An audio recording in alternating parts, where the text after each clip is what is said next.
अब हम देखते हैं कि किस प्रकार हम राइट ट्रायंगल का एरिया फाइंड आउट करने के लिए प्रोग्राम बना सकते हैं।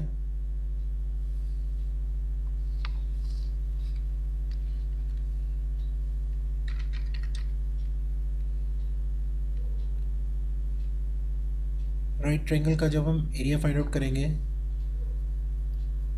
तो उसके लिए हमें लेंथ,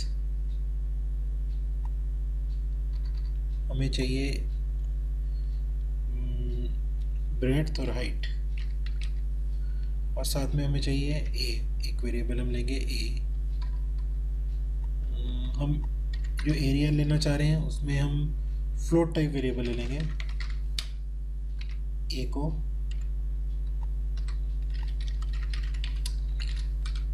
हम एंटर ब्रेड्थ,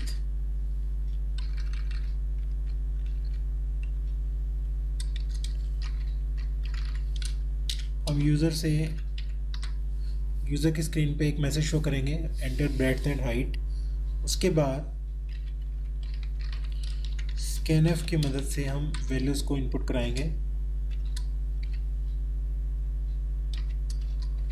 हम दो वैल्यूज़ लेना चाहते हैं, तो हमने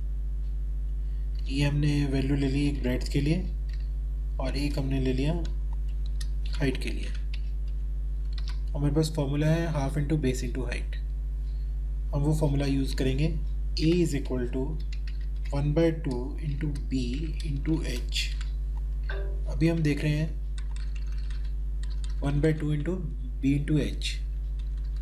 इसको अगर हम ध्यान से देखें तो हमें कोई गलती नज़र नहीं आ रही है, लेकिन इससे हमारी आउटपुट नहीं निकलेगी।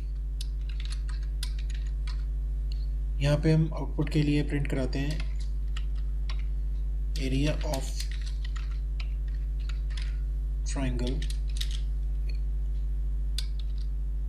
परसेंटेज एफ, क्योंकि हमारा जो एरिया है वो फ्लोट में निकलने वाला है, तो इसके लिए हमें परसेंटेज एफ या 0.2f लिख सकते हैं हम, और फिर कॉमा डाल के हमने ए वेरिएबल को हमने प्रिंट कराया।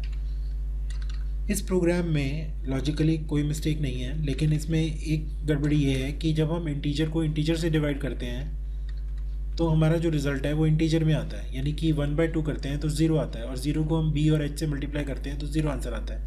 अब मैं इस प्रोग्राम को एक बार आपको रन करके दिखाता हूँ कि इसका आंसर 0 आएगा। हम इसमें ब्रेड्थ और हाइट कोई भी डालें, हमने ब्रेड डाल दी 10, हाइट की वैल्यू भी डाल दी 20, तो हम इसमें ऑल्ट F5 करके मैं दिखा रहा हूँ आपको रिज़ल्ट। एरिया ऑफ ट्रायंगल हमारा 0 ही आ रहा है। देखिए, मैं इसमें क्लियर स्क्रीन का भी यूज़ कर लेता हूँ और एक गेट ch का भी यूज़ करता हूँ लास्ट में, ताकि हमें क्लियर रहे।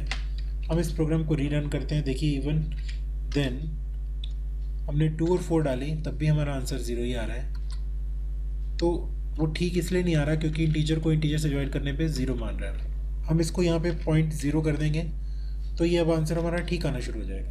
अब हम इसमें कोई भी वैल्यू डालें, हमारी रिज़ल्ट ठीक से कैलकुलेट होने लग जाएगा। या फिर हम इसको टाइप कास्ट कर सकते हैं। कैसे?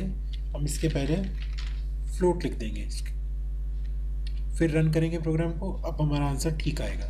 हम कोई भी वैल्यू डालें उसके अकॉर्डिंग हमारा आंसर ठीक कैलकुलेट होकर आएगा। तो ये हमने याद रखना है कि टाइप कास्टिंग को कैसे यूज़ करना है अपने